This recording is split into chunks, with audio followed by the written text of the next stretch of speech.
안녕하세요.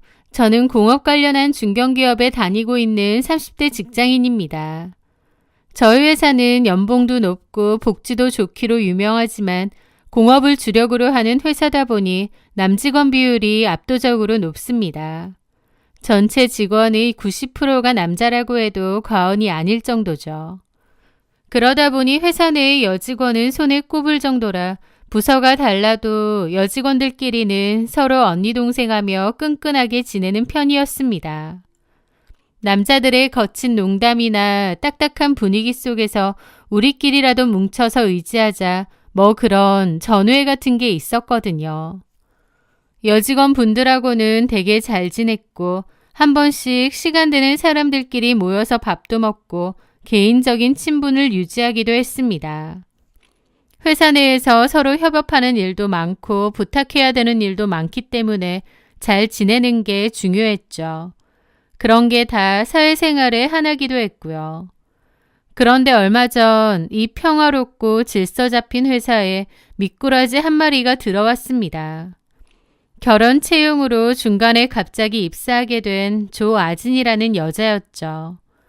공채가 아니라 중간 채용으로 들어왔다고 제가 텃세를 부리는 것 같다고요? 아니요. 오히려 여직원이 귀하기 때문에 여직원 한 명이 들어오면 기존에 있던 여직원분들은 다 너무 반가워하고 환영하는 분위기입니다. 당연히 조아진 씨도 처음 들어왔을 땐 다들 환영하고 반가워했죠. 어린 친구였다 보니 다들 더 배려해주고 신경 써주려고 하기도 했고요. 하지만 조금만 지내보니 정말 상종하기 싫은 성격이더라고요. 완전 아나무인 그 자체였거든요. 그리고 사실 조아진 씨의 입사도 좀 이상한 부분이 많긴 했습니다. 저희 회사는 공채 경쟁률이 굉장히 높은 편이에요. 대기업은 아니지만 그에 준하는 경쟁률을 자랑합니다. 그런데 조아진 씨는 공채 시즌도 아닌 애매한 시기에 그것도 면접 절차 정도만 거치고 들어왔다는 소문이 파다했어요. 일종의 낙하산 의혹이 짙었지만 사실 그런 일들도 알게 모르게 회사에 비일비재하겠죠. 그렇다 보니 어떻게 들어왔든 일만 잘하면 그만이겠거니 생각했습니다. 그런데 일을 못해도 너무 못하는지 정말 안 좋게 소문이 나더라고요. 저는 같은 팀은 아니지만 그래도 바로 옆 팀이고 팀끼리 협업할 일이 가끔 있거든요. 그런데 들어보니 조아진 씨는 기본적인 문서 서식조차 맞추지 못해 기한서 하나를 쓰는데 반나절이 걸린다고 했습니다. 그마저도 오타가 너무 많다고 했고요. 그리고 일의 특성상 엑셀을 많이 써야 하는데 조아진 씨는 기본적인 함수도 몰라서 다른 분들이 일을 맡기는데 굉장히 어려움을 많이 겪는다고 했죠. 물론 잘 모를 수는 있지만 보통 업무에 필요하다 싶으면 따로 배우지 않나요? 그런데 조아진 씨는 그런 것도 없고 모르는데 어쩔 거냐 배째라는 식이었습니다. 복사기 토너도 갈 줄 몰라 다른 직원들에게 부탁하거나 전화 당겨받는 법도 몰라 전화가 울리든 말든 내버려두는 등 기본적인 것도 잘 못했는데 문제는 업무 능력이 떨어지면 배우려는 자세라도 있어야 하잖아요. 조아진 씨는 그럴 자세도 없었다는 겁니다. 한마디로 일도 못하는데 성격은 더 문제였던 거죠. 출근해서 선배들을 봐도 고개만 까딱하고 제대로 된 인사도 없고 업무를 가르쳐주려 하면 고마워하기는커녕 아, 네네 알겠어요 하며 건성으로 대답하고는 기억도 못한다는 거예요. 게다가 점심시간은 1시간 꽉 채우다 못해 20분씩 늦게 들어오면서도 미안한 기색 하나 없고 퇴근 시간 10분 전부터 가방 싸들고 칼퇴근 준비를 하는 근태조차도 제대로 안 챙기는 아나무인 그 자체였던 거죠. 그렇다 보니 사내의 소문이 좋게 날 리가 있나요? 아니, 조아진 씨는 무슨 무대뽀야? 일도 못하면서 배울 생각도 없고. 그러니까요. 할 줄 아는 게 너무 없대요. 그런데 성격은 좋은 건지 기죽지도 않고 할 말 다 한다네요. 목 뻣뻣하게 들고. 와, 요즘 애들은 그런가? 이게 바로 그 말로만 듣던 젠지 감성인가? 젠지 감성은 무슨, 그냥 개념 없는 거지. 같이 일하는 팀원들도 다 혀를 차. 아니, 도대체 어떻게 우리 회사에 들어왔대? 일을 못하면 싹싹하게 배우기라도 하던가. 그러게 말이에요. 그렇게 조아진 씨에 대한 평판은 아주 좋지 못했습니다. 저도 업무를 직접적으로 같이 해본 적은 없지만 소문만 들어도 참 별로구나 싶더라고요. 게다가 그런 일도 있었습니다. 옆팀의 최대리님이 바이어 미팅 때문에 눈코 뜰 새 없이 바쁠 때였습니다. 최대리님은 평소 성격 좋기로 유명한 분인데 너무 바쁘다 보니 신입인 조아진 씨에게 간단한 업무를 부탁한 모양이었죠. 아진 씨, 미안한데 이거 좀 미팅용으로 10분만 복사해서 제본 좀 해줄래요? 내가 지금 손이 모자라서요. 사실 그 정도는 신입사원이라면, 아니 동료라면 누구나 도울 수 있는 간단한 일이었습니다.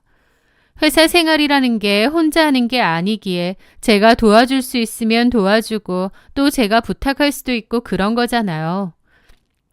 그런데 조아진은 최대리님의 부탁에 끼고 있던 이어폰을 신경질적으로 빼더니 확 쏘아붙이는 거예요. 대리님, 저 이런 거 하러 입사한 거 아니거든요? 제가 그래도 서울 4년제 대학 나온 사람인데 고작 복사나 하라고요? 이런 잡일은 파견직 나온 2년제 애들한테나 시키세요. 그 순간 사무실에는 찬물을 끼얹은 듯 정적이 흘렀습니다. 갑분싸라는 말로도 부족할 만큼 살벌한 분위기였다고 했죠. 최대리님도 황당함에 얼굴이 빨개져서 말문이 막혔고 주변에 있던 다른 직원들은 입이 떡 벌어졌습니다. 저희 회사에는 고졸이나 전문대 졸업한 파견직 직원들도 있는데 그들 전체를 비하하는 발언을 서슴없이 내뱉다니요. 게다가 최대리님이 직장 상사인데 저런 태도로 쏘아붙인다니. 옆에 있던 부장님도 기가 막혀서 한마디 하셨다더군요. 조아진 씨, 최대리가 바빠서 부탁을 좀 했나 본데 무슨 그런 식으로 말을 해요? 하지만 조아진은 눈 하나 깜짝하지 않고 제 업무하기도 너무 바빠서요. 라며 뻔뻔하게 대꾸하고는 자리를 확 떠나버렸다고 하더라고요. 그 일은 삽시간에 회사 전체에 소문이 다 났습니다. 사람이 너무 막 나가면 아예 건들 생각도 안 드는 거 있잖아요. 적당해야 혼내고 가르치지 아예 막가파로 보이면 그냥 저런 애랑은 안 엮여야겠다 싶은 그런 마음이요. 똥이 무서워서 피하냐 더러워서 피하지 않은 마음이었는지 회사 사람들은 조아진 씨에게 더 이상 부탁도 하지 않았고 그렇다고 딱히 친하게 지낼 생각도 하지 않았습니다. 저도 그 얘기를 들었을 때 와, 성격 대단하네. 나도 웬만하면 엮이지 말아야지 정도로 생각했습니다. 하지만 그때는 몰랐습니다. 그 조아진과 제가 더럽게 엮이게 될 줄은요. 조아진이 속한 팀의 과장 중 한 명이 바로 제 예비 형부였던 차용우라는 사람이었습니다. 차 과장님은 제 직속 선배는 아니었지만 같은 층에서 근무하며 알게 되었는데 저한테 저희 언니를 소개해달라고 계속 매달리는 거예요. 저희 언니는 회사에서 가까운 인근 은행에서 근무를 했는데요. 차 과장님이 언니에게 첫눈에 반했는데 저희 언니라는 사실을 용케 알아내고 소개 좀 해달라고 저를 들들 볶아댄 거죠. 결국 소개를 해줬는데 언니도 차 과장을 마음에 들어 했고 두 사람은 연인 사이가 되었습니다. 그렇게 사귄 지도 3년 가까이 되었죠. 언니와 차 과장님은 결혼을 준비하게 되었고 회사 내에서도 저와 차 과장님이 예비 형부와 처제지간이라는 건 다 알고 있습니다. 결혼 전에 저희 집에서 식사할 일이 있었는데 이런저런 얘기를 하다가 조아진 씨 얘기가 나왔어요. 형부네 팀에 조아진 씨 있죠? 오, 평판 안 좋던데 완전 막 나가죠? 막 나가는 정도까진 아니고 요즘 젊은 사원들이 다 그렇지 뭐. 젊은 사원들이라고 다 그런가요 뭐? 몰라. 별로 관심 없어. 나랑 업무 같이 하는 직속 후배도 아니고 같은 팀이긴 해도 별로 부딪힐 일이 없거든. 네. 차 과장님은 대수롭지 않게 여기더라고요. 어쨌든 그렇게 언니와 차 과장님은 결혼을 했습니다. 서로 너무 좋아했다 보니 결혼하면 행복하기만 할 줄 알았는데 결혼한 지 딱 한 달 만에 사단이 났습니다. 어느 날 언니가 퇴근길에 저를 불러내더니 심각한 얼굴로 고민을 털어놓더군요. 형부가 같은 팀 여직원과 카풀을 한다는 거예요. 그것도 형부가 얘기를 해서 한 게 아니라 언니가 우연히 알게 되었다는 거죠. 그러니까 언니가 묻기 전에는 형부가 말할 생각도 없었던 겁니다. 언니가 따지니 형부는 대수롭지 않게 그냥 방향이 같아서 태워주는 거야. 별거 아니라서 말 안 했어. 라고 했다는데 그 여직원 이름이 조아진이라는 말을 듣는 순간 제 미간이 확 찌푸려졌습니다. 하필이면 그 싸가지 없는 여자라니요. 도대체 형부는 왜 그 여자랑 카풀을 하지? 너무 찜찜하더라고요. 언니도 신경 쓰여 하고요. 그래서 다음날 저는 출근하자마자 형부 자리에 가서 조용히 물었습니다. 저기 차 과장님, 손대리, 무슨 일? 요즘 조아진 씨랑 카풀하세요? 그 말에 형부는 태연하게 말하더라고요. 예, 근데 왜?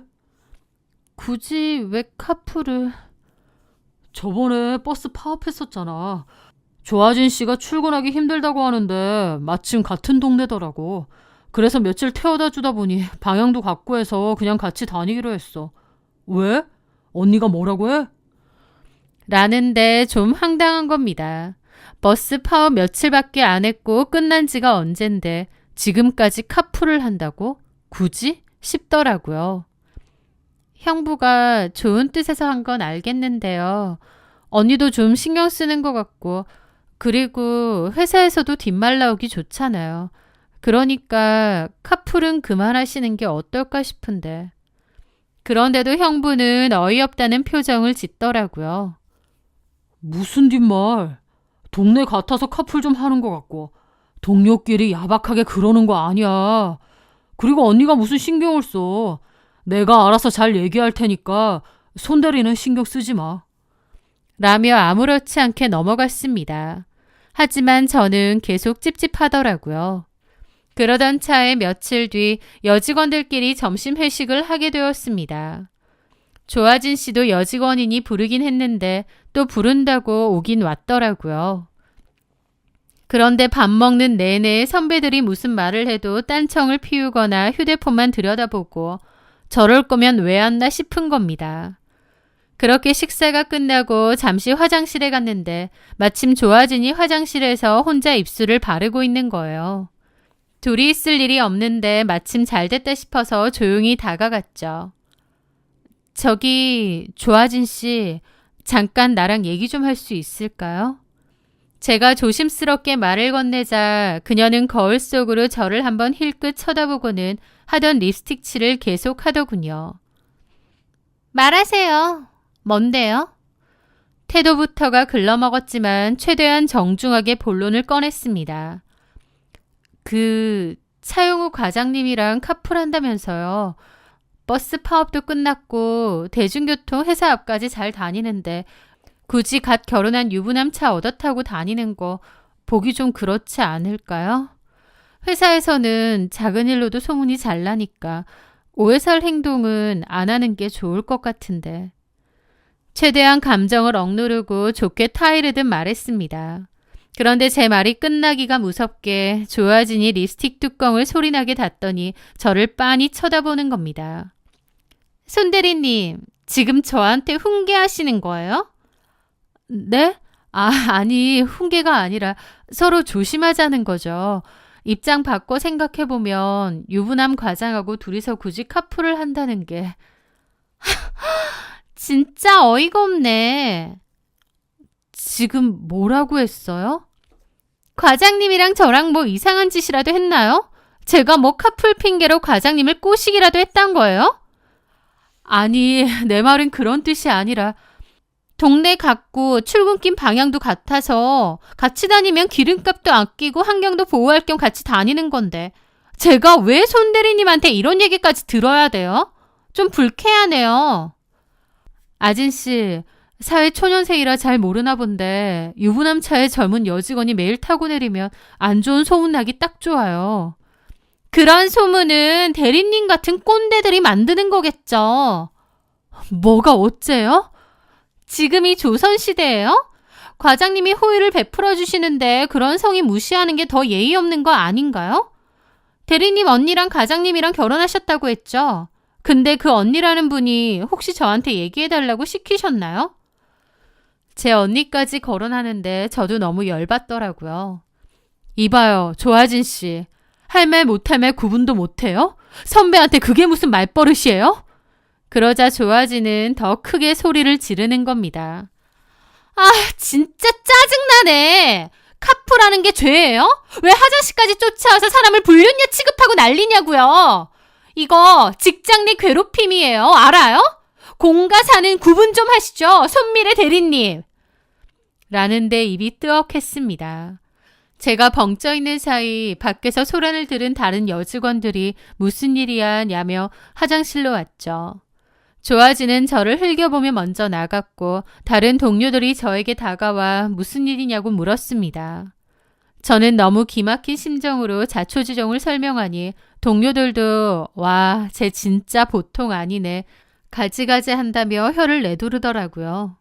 너무 찜찜하고 더러운 기분을 지울 수 없었지만 그렇다고 여기서 제가 더 나서는 건 아니라는 생각도 들었습니다. 어쨌든 제가 당사자는 아니니까요. 언니도 형부에게 얘기를 들었는지 미래야, 내가 너까지 곤란하게 만들었나 보다. 미안해. 내가 알아서 할 문제인데. 너는 이제 신경 쓰지 마. 내가 너네 형부하고 얘기했고 더 이상 카풀은 안 하겠대. 그러니까 너도 이제 신경 쓸 필요 없어.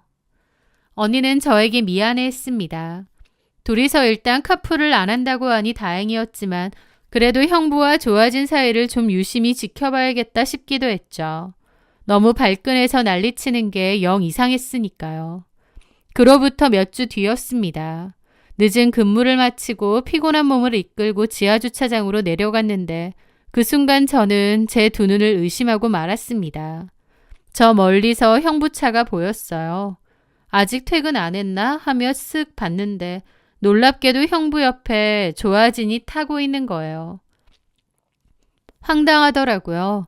분명 언니한테는 더 이상 카풀을 안 한다고 했다면서 여전히 조아진은 깔깔거리며 형부 옆자리에 앉아 있었던 겁니다. 멀리서 보니 두 사람 사이는 엄청 가깝고 친밀해 보이기까지 하더라고요. 잠시 후 차는 출발했는데 아무리 생각해도 단순한 직장 동료 사이로 보이지는 않았습니다. 게다가 언니한테 살짝 떠보니 형부가 그날 야근한다고 했다는 거예요. 언니한테 거짓말까지 하면서 조아진이랑 시간을 보내려 했다는 생각이 드니 제가 더 열받더라고요. 저는 다음날 다시 형부를 찾아갔습니다. 형부, 아니 차 과장님, 저랑 얘기 좀 하시죠. 그렇게 계단으로 잠깐 내려왔습니다. 뭔 일인데 그래? 어제 조아진 씨랑 같이 퇴근하셨죠? 8시쯤에. 어? 형부는 당황하더라고요. 제가 봤거든요. 언니한테 듣기론 카풀 안 하신다고 했던 것 같은데. 그 말에 형부는 좀 당황하더니 미간을 찌푸리더라고요. 아, 어제 늦어서 데려다 준 거지. 8시가 뭐가 늦어요?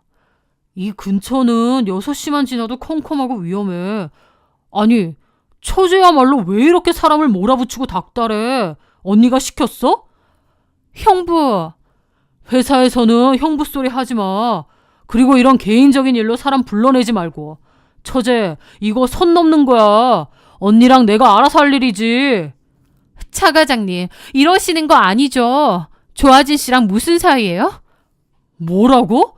말 함부로 하지 마. 진짜 경고야. 그러면서 저한테 눈을 희번뜩하더니 가는 겁니다.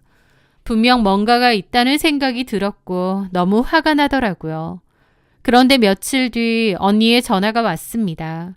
그런데 언니의 목소리가 심상치 않았죠. 울먹이는 목소리로 언니가 털어놓은 말은 충격 그 자체였습니다.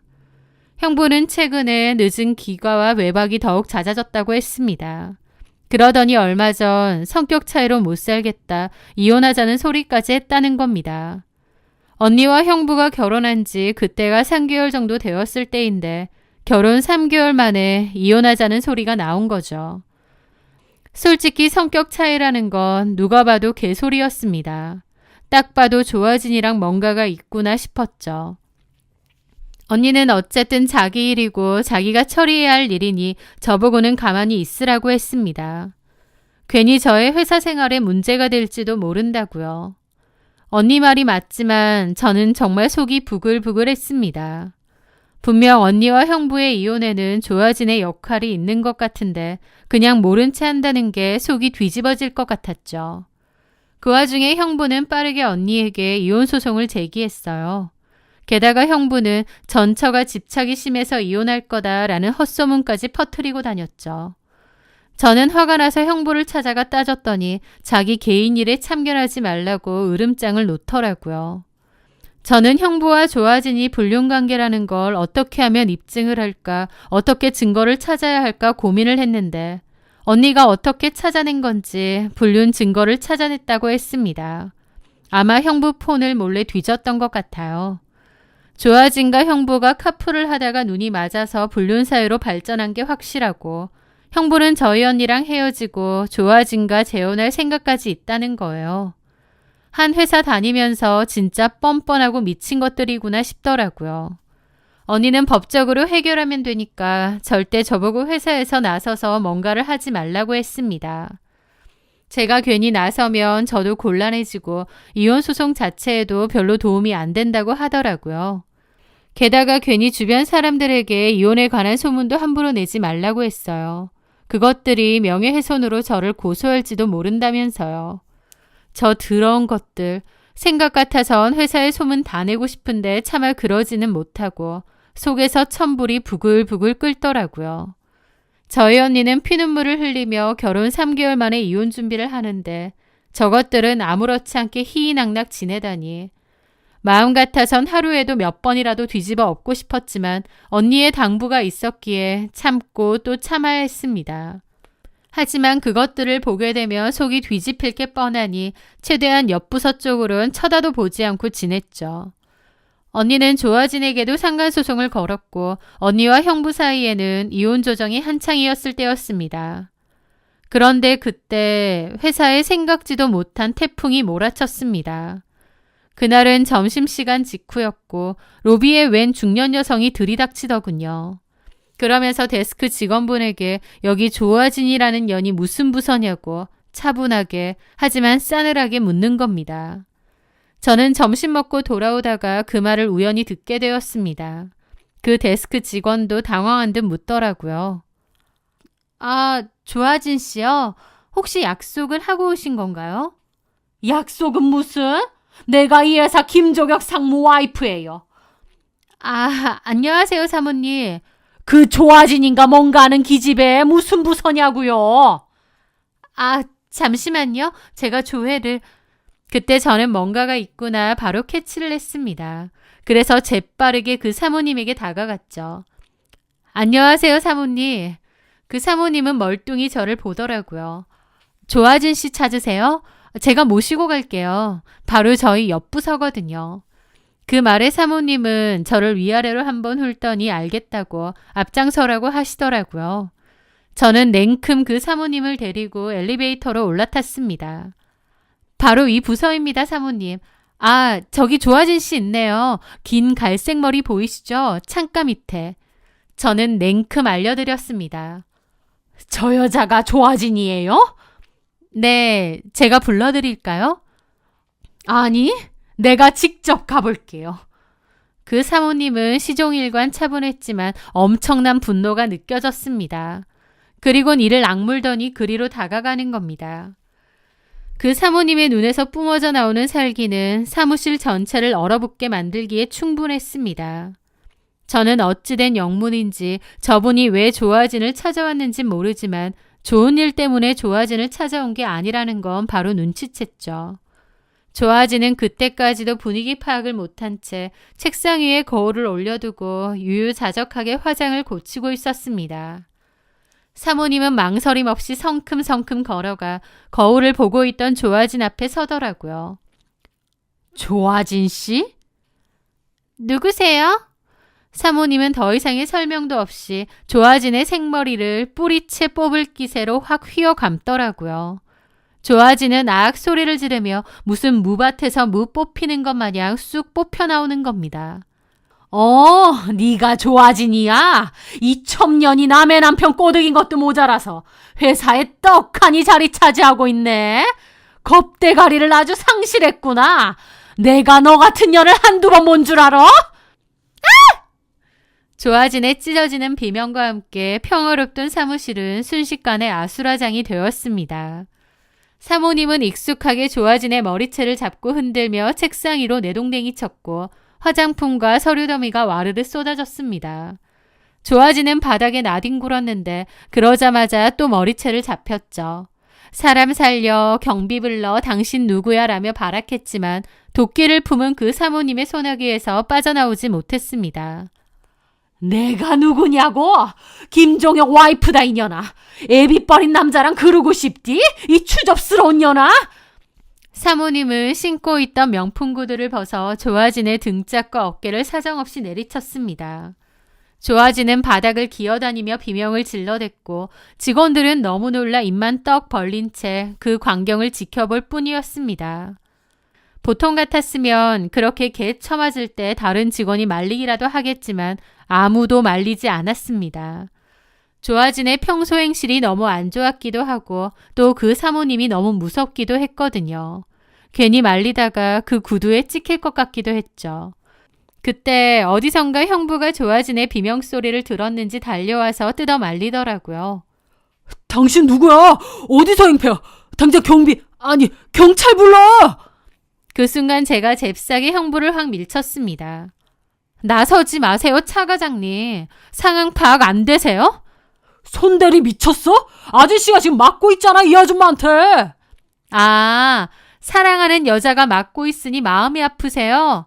아주 조아진이랑 불륜 사이인 거 회사에 홍보를 하시네요. 제 말에 주변에서 경악을 하더라고요. 주변에 둘이 불륜이래, 차 과장 이혼한다더니 그게 조아진 때문이야 등등 웅성거림이 들렸죠. 당황한 차 과장을 보며 제가 그랬습니다. 맞을만 하니까 맞겠죠. 이분이 김종혁 상무님 와이프세요. 그런데 김종혁 상무님하고 조아진 씨가 무슨 관계인가 봐요? 사모님이 이렇게 화나신 걸 보니? 그 말에 형부 입도 뜨악하더라고요. 뭐라고? 형부는 그 자리에 얼어붙어 멍하게 조아진을 쳐다봤죠. 조아진은 살려달라고 고함 지르고 있고 그 사모님은 거의 결단을 낼 생각으로 조아진 머리채를 뜯었습니다. 그때 김상무까지 소식을 들었는지 헐레벌떡 달려오는 거예요. 평소에 근엄하고 딱딱한 표정은 온데간데 없고 얼굴이 하얗게 질려 있었죠. 야, 여보! 여기서 이러면 어떡해? 일단 진정해, 내 말 좀 들어봐. 하지만 사모님은 조아진의 머리채를 놓지 않은 채 달려온 김상무의 멱살까지 다른 한 손으로 틀어쥐었습니다. 오냐, 잘 왔다. 딸뻘되는 년이랑 이러고 싶디? 내가 이제는 못 참겠다. 너 회사 법인카드로 2년 명품백 사주고 호텔비 긁었지? 내가 니네 회사 사장한테 다 얘기할 거야. 김상무는 어쩔 줄 몰라 하며 겨우 사모님을 끌고 가다시피 데리고 갔고 사모님은 나가면서도 조아진 머리채를 안 놓더라고요. 조아진은 쌍코피를 흘렸고 바닥에는 조아진 머리털이 한 움큼인 겁니다. 그걸 보고 엉엉 울더라고요. 그제야 몇 명의 직원이 조아진을 일으켜 세워줬는데 조아진은 눈물 콧물에 코피까지 흘리며 119 신고해달라고 생 난리를 쳤습니다. 사무실을 한바탕 뒤집어 놓은 그 난장판은 119에 경찰까지 들이닥치고 나서야 겨우 진정이 됐죠. 이 엄청난 사건은 회사를 통째로 뒤집어 놓았습니다. 조아진은 그 사모님을 폭행으로 고소했고 사모님은 조아진에게 위자료 소송을 걸었죠. 그러니까 조아진은 저희 언니에게도 위자료 소송을 당했는데 그 사모님에게도 소송을 당한 겁니다. 게다가 그 사모님이 사장에게 제보를 해서 간사팀이 긴급 투입되었습니다. 그동안 덮여있던 판도라의 상자가 열린 거죠. 조아진은 정식 채용 절차를 무시하고 김상무의 지시로 들어온 부정 취업자였고 또 김상무는 회사 법인카드를 이용해 조아진의 명품백과 호텔비를 결제한 내역도 남았습니다. 당연히 회사는 발칵 뒤집혔죠. 그 근엄하고 과묵한 김상무랑 조아진이 불륜관계였다니요. 나이 차이로만 쳐도 25살은 훨씬 될 텐데 말이에요. 김상무는 즉시 해임되었고 횡령 미 배임 혐의의 부당 취업 의혹까지 더해져 회사로부터 고소를 당했습니다. 조아진도 불명예 해고는 물론이고 회사로부터 손해배상 청구 소송까지 당했죠. 위풍당당하던 조아진이 짐 챙길 박스 하나 없이 빈손으로 쫓겨나던 날 직원들의 야유소리가 복도를 가득 메웠습니다. 하지만 이 난리통에 가장 우습고 비참해진 건 다름 아닌 제 전 형부 차용우였습니다. 제가 그때 한 폭로로 인해 조아진과 불륜 사이인 게 다 드러났는데 알고 보니 형부는 조아진이 김상무랑 바람피다가 중간중간 적당히 데리고 논 호구였던 거잖아요. 조아진이 김상무의 세컨드인 줄도 모르고 조강지쳐 버리고 이혼까지 불사했던 형부. 그는 순식간에 회사 내에서 불륜남을 넘어 희대의 호구, 등신이라는 조롱거리로 전락했습니다. 직원들은 그가 지나갈 때마다 저 사람이 그 사람이야? 김상무 애인이랑 놀아나다 팽당한? 자기 와이프 버리고 헌집신 주어신턴이 꼴 좋다며 수군거렸습니다. 얼굴을 들고 다닐 수 없을 정도로 망신살이 뻗친 형부는 결국 견디다 못해 회사에 사표를 내게 되었죠.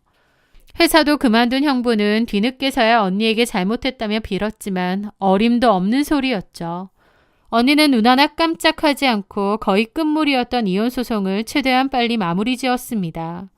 유책 배우자인 형부에게 위자료를 청구한 것은 물론이고 조아진에게도 상간녀 위자료 소송에서 승소해 위자료를 받아냈죠. 조아진은 이미 빚더미에 앉은 상태라 줄 돈이 없다며 배를 째라 했지만 언니는 조아진의 통장까지 압류해 끝까지 받아냈습니다.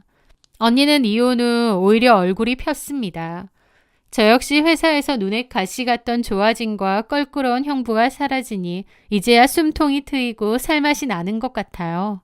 10년 묵은 채증이 싹 내려간다는 게 이런 기분일까 싶습니다.